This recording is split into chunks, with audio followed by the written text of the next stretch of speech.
जय हिंद दोस्तों, स्वागत है आज की एक नई वीडियो में। दोस्तों आज की इस वीडियो में आप सभी के सामने बहुत ही बेहतरीन ट्रिक लेकर के आ चुका हूं। यदि तुलसीदास जी का जीवन परिचय नहीं याद हो रहा है तो आज की इस वीडियो को आप सभी को बहुत ही ध्यान से देखना है, क्योंकि आज की इस वीडियो में मात्र इन 4 से 5 चीज़ों को याद करा करके पूरा जीवन परिचय आपको बनाना सिखाऊंगा।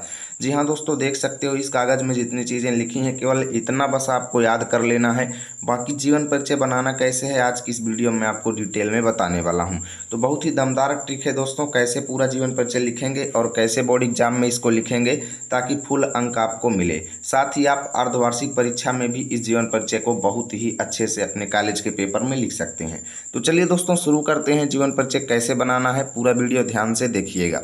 तो देखिए, सबसे पहले आपको ये 4 5 6 चीज़ें हैं, इनको याद रखना है। जन्म यानी इनका जन्म कब हुआ था तो 1532 ईस्वी में। जन्म स्थान यानी जन्म कहाँ हुआ था तो राजापुर चित्रकूट में हुआ था। इनके पिता का नाम आत्माराम दुबे था और इनके माता का नाम हुलसी देवी था और बचपन का नाम रामबोला था। ठीक है, और इनकी मृत्यु कब हुई 1623 ईस्वी में। इतना आपको याद रखना है, और इतना भी नहीं याद होता तो कैसे लिखेंगे वो मैं लास्ट में बताऊंगा। पहले आपको इतना याद कर लेना है, ठीक है।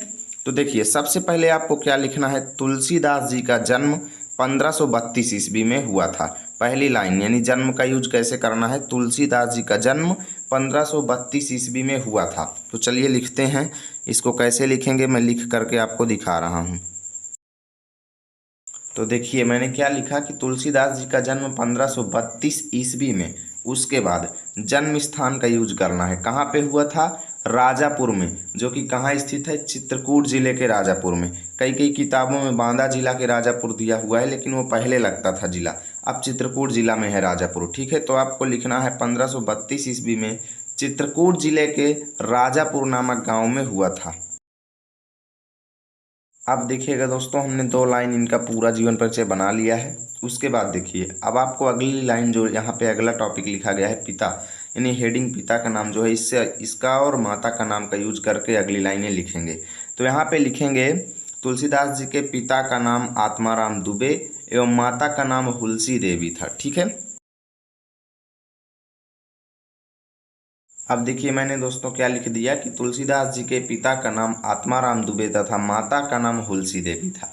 देख सकते हो 3 से 4 लाइनें हमने जीवन परिचय की बना लिया है। अब देखिएगा, तुलसीदास जी के जन्म से रिलेटेड कुछ बातें मैं आपको बताता हूँ जो जीवन परिचय को कंप्लीट करने में मदद करेगी। सबसे पहले मैं ये बताता हूँ दोस्तों कि तुलसीदास जी जो हैं, जब इनका जन्म हुआ ना तब ऐसा लग रहा था जैसे 5 साल के बच्चे हों, यानी ये 5 वर्ष के बालक प्रतीत होते थे। ठीक है, और इनके दांत भी सभी निकले हुए थे। ठीक है, और ऐसा माना जाता है दोस्तों कि जब इनका जन्म हुआ ना तब इन्होंने अपने मुख से जन्मते ही राम का शब्द बोला। किसका, राम का, जिससे लोग इन्हें राम बोला कहने लगे थे।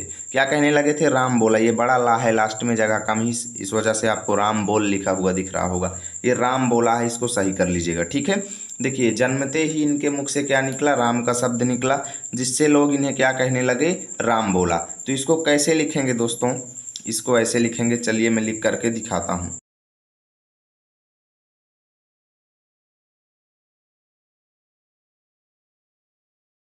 अब देखिए दोस्तों मैंने क्या लिखा कि ऐसा माना जाता है कि जब इनका जन्म हुआ तब ये 5 वर्ष के बालक प्रतीत होते थे। इनके सभी दांत भी मौजूद थे। जन्मते ही इन्होंने राम का शब्द बोला, जिससे लोग इन्हें राम बोला कहने लगे। ठीक है, तो बहुत ज़्यादा इंपॉर्टेंट चीज़ हमने लिख दिया है। अब देखिएगा आगे की कहानी मैं आपको समझाता हूँ कि इनको राम बोला कहा जाने लगा और सभी लोग राम बोला या राम बोलवा कहते थे।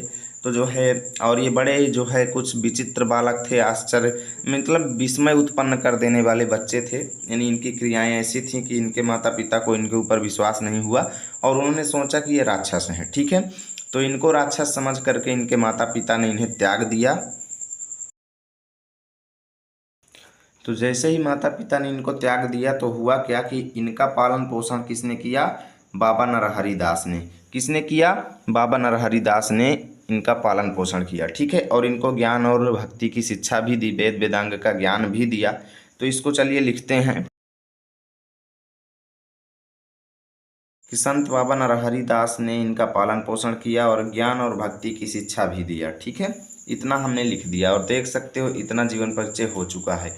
अभी और बहुत कुछ लिखना है। ठीक है, अभी इनके जीवन के रिलेटेड कहानी मैं आपको पूरा बता रहा हूँ और ये कहानी की तरह इनका पूरा जीवन परिचय आपको याद हो जाएगा, टेंशन मत लीजिए, ठीक है। बस आपको वीडियो ध्यान से देखते जाना है।